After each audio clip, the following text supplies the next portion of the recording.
I think we can all learn from each other, whether we're authors, illustrators, teachers, publishers. I think everybody has something to share. I'm really happy to introduce our speakers tonight, who are going to talk about 21st century publishing, a time of transition. They're going to be Patricia Stockland, Melissa Stewart, John Bellowens, Marciano, and Kent Brown. I'm so very proud and pleased that these people have offered to talk to us tonight. First is Patricia Stockland of Lerner Publishing, and she'll give us some insights into some of the new digital nonfiction products coming in on the market from Lerner Publishing. So, Patricia.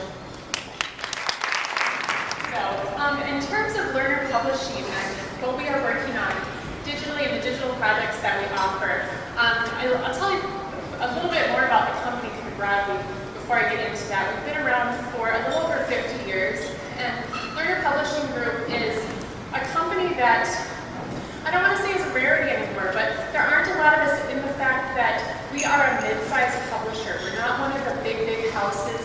We're not one of the little guys. And it's actually a really nice place to be because we have an opportunity to work on a lot of different product types and a lot of different projects and books. We publish between 350 and 400 titles a year. But we're a small team in that there are about 50 of us internally that are the core content team across editors and designers and illustrators and the digital group and all of the people who put the books together. And it's really exciting to see an idea germinate among that group and go through all of these different paces and all of the different formats that it ultimately comes out in. When we start working on something, we're not thinking about a book as just a print product. And that's something that has been going on for quite some time. When we start working on a book, when we acquire an idea, it actually starts around a conversation of what can this be in all of its different forms. And for us, in how we publish and produce that, then the three primary things it comes out as on the digital side is either an ebook, an iBook, or something in the e-source material. And so in terms of what those things are, I think everybody's probably pretty familiar with the ebook piece of stuff, but the iBook is an enhanced product that we have that actually helps struggling readers, it helps ELL students, and it actually is a great tool for gifted students as well. And it's an enhanced ebook essentially, and you're able to see highlighted terms on the page.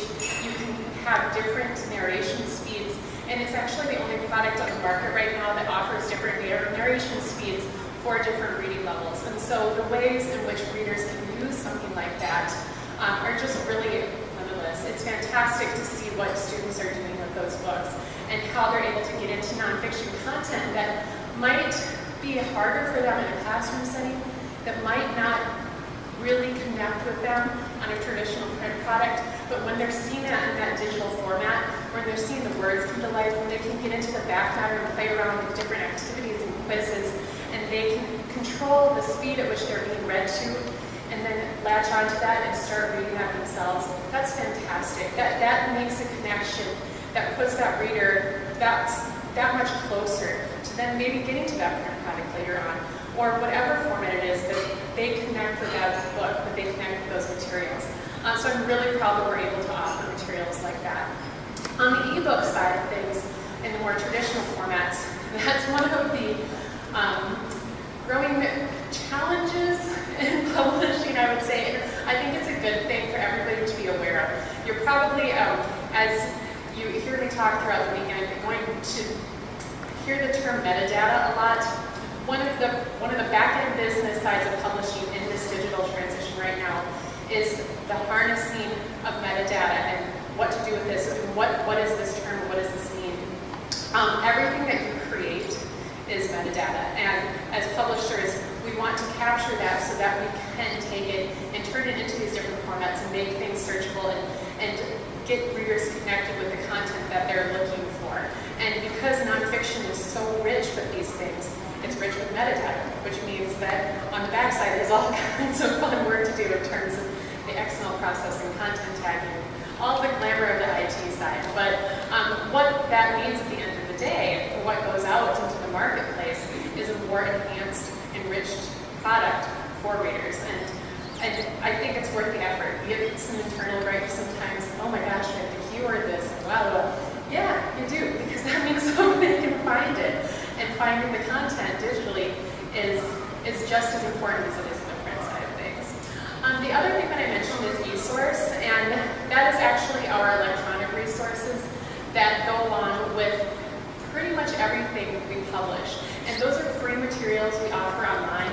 It includes downloadables such as posters and bookmarks, but it also includes teaching guides and discussion guides, activities, and workshop products. It's just a wealth of information that's out there, and it's free. It's free for teachers, it's free for readers. You can go on our website and grab pretty much anything that you want. We're seeing some great activity around those materials, and to have those available alongside the print product, alongside the other digital products, just gives educators that much more of an opportunity to use these in a diversified setting.